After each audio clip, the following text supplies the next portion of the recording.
அம்மா காயெல்லாம் ஒரு மாதிரி இது மாங்காய் அந்த அத்தை விடுமா.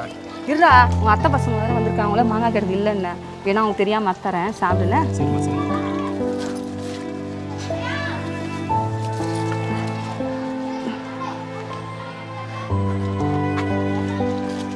இந்தடா ஒன்று வெளியே போய் சாப்பிடு இல்லை மேலே போய் சாப்பிடு பசங்க இருக்கிறாங்க தெரியாமல் சாப்பிடு போன. சரிம்மா நான் மேலே போய் சாப்பிட்றேன். வெளியவே நிற்கிறீங்களே. எப்போ வந்தீங்க? நீங்க விளையாடுங்க, எனக்கு ஒரு மேலே வேலை இருக்குது, நான் போயிட்டு வரேன்.